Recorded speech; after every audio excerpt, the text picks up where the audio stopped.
Videoanan mo tayo. Now, you're ready for a test flight. When you first use your drone in a new environment, you may find that it drifts in one direction or another. The trim controls are designed to prevent this. To adjust the trim on the drone, take off very slowly. Remember, this means pushing the left stick up very slowly. Once airborne and the drone has reached waist level, you can monitor how smoothly it is hovering. If the drone drifts left, push the right trim button. You may need to push the button several times until the drone stops drifting left.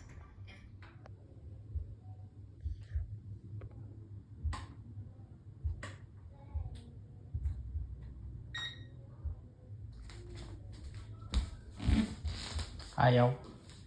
Okay. Ha? Alright, ayan. Gumana na yung drone.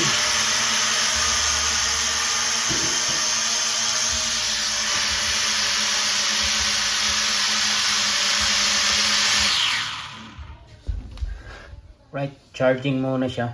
Charge muna natin kaya hindi siya makalipad dahil hindi siya naka fully charge yung kanyang itong drone na to. Hindi pa siya fully charge, so yan. I-fully charge muna natin para makalipad siya. Alright, antay na lang natin. Okay, try na namin na charge na siya ng kaunti.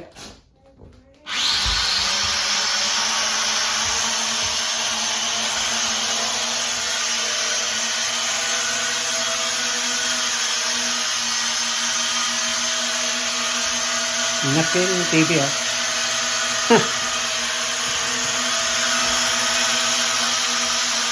Paano i-follow me yan?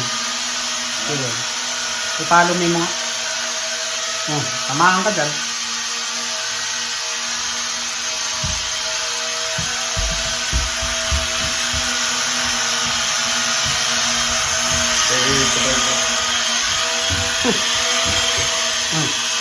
Pag napunta dyan.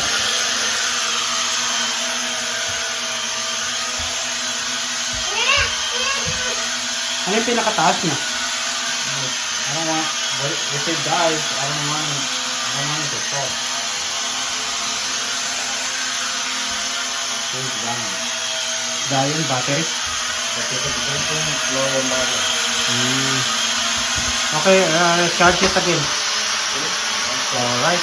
Talagang kaka-charge lang ng kaunti lang kasi kaya medyo di pa kaya. So i-fully charge talaga natin to.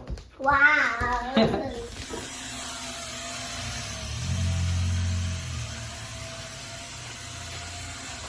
Huwag mong panuin sa bubong. Baba mo na. Tapat mo nga sa atin. Tapat mo sa atin. Itutok mo sa atin. Doon mo sa harap.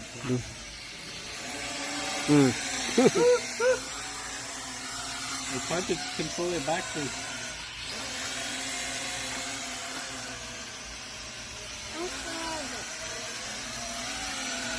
Itapat mo sa atin. Kuhanan mo tayo. Doon mo. Right? When you turn it toward you guys. Kuhanan mo kami.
Puntay mo doon, ha?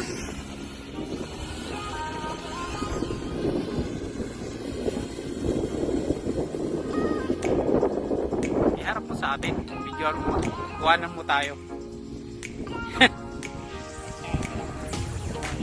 Ha? I-record mo. Kuhanan mo sa atin. Nakaharap yan sa atin. Ha? Sige niya.